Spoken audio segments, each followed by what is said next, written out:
अधिक मास, ज्याला मल मास किंवा पुरुषोत्तम मास असेही म्हणतात, ही हिंदू पंचांगातील एक अत्यंत महत्त्वाची आणि पवित्र संकल्पना आहे. हिंदू पंचांग हे सूर्यवर्ष, याला सौरवर्ष म्हणतात, आणि चंद्रवर्ष या दोन्हीवर आधारित आहे.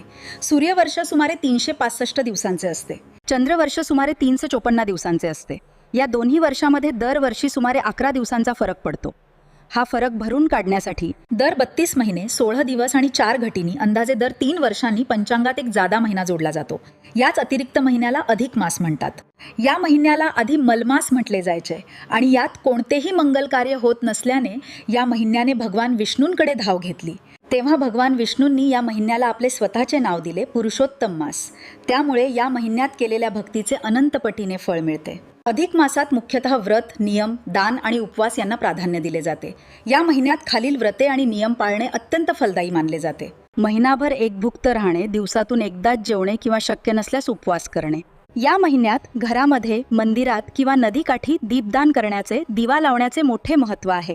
विशेषतः अखंड दिवा लावणे किंवा दररोज तिळाच्या तेलाचा दिवा लावणे शुभ मानले जाते. त्यातच अयाचित व्रत म्हणजे न मागता जे अन्न मिळेल ते ग्रहण करून व्रत करणे. तसेच मौन व्रत, दिवसातील काही काळ किंवा पूर्ण महिनाभर मौन पाळणे, ज्यामुळे वाणी शुद्ध होते.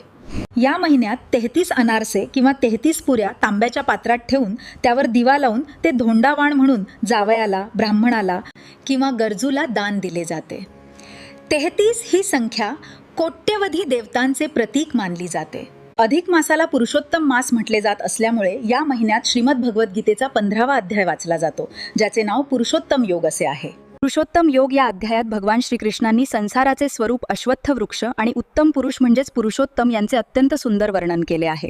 दररोज संपूर्ण 15व्या अध्यायाचे मनोभावे पठण करावे. जर पूर्ण अध्याय वाचणं शक्य नसेल तर किमान या अध्यायातील श्लोकांचं श्रवण करावे. काही लोक या महिन्यात संपूर्ण गीतेचे किंवा पुरुषोत्तम महात्म्य या ग्रंथाचं वाचनही करतात. अधिक मासात भौतिक जगातील शुभ कार्ये जसे की लग्न, मुंज, गृहप्रवेश वर्ज्य असतात, कारण हा काळ पूर्णपणे आध्यात्मिक प्रगतीसाठी राखीव ठेवलेला असतो. या महिन्यात केलेले नामस्मरण, जप, तप आणि दान यांचे फळ इतर महिन्यांच्या तुलनेत हजारो पटीने अधिक मिळते. भगवंताची भक्ती केल्याने जन्मांतराची पापे नष्ट होतात आणि जीवनाला स्थैर्य लाभते. जीवनातील सर्व समस्या दूर होऊन आध्यात्मिक उन्नती होते. तसेच उपवास आणि नियम पाळल्यामुळे शरीराची आणि मनाची शुद्धी, डिटॉक्सिफिकेशन होते. ज्यामुळे अधिक मासात केवळ उपवास नाही तर भागवत कथेचं श्रवण करणं हे मोक्षदायी मानलं गेले आहे. या पवित्र महिन्यात श्रीमद भागवतातील मिळू दे, श्रीमद भागवतातील श्रीकृष्ण लीलेचं श्रवण करा, गीतेचा 15वा अध्याय वाचा आणि भगवंताच्या चरणी लीन व्हा. हा महिना भगवान पुरुषोत्तमाचा असल्याने या काळात केलेल्या साधनेमुळे घरात सुख, समृद्धी, शांती लाभते. या आणि अंतिम मोक्षाची प्राप्ती होते अशी धार्मिक श्रद्धा आहे. आणि तसेच माणसाच्या जीवनातील सर्व दुःखांचा अंत, त्याला मोक्षाचा मार्ग मिळतो. या पर्वणीचा लाभ सर्वांना मिळू दे.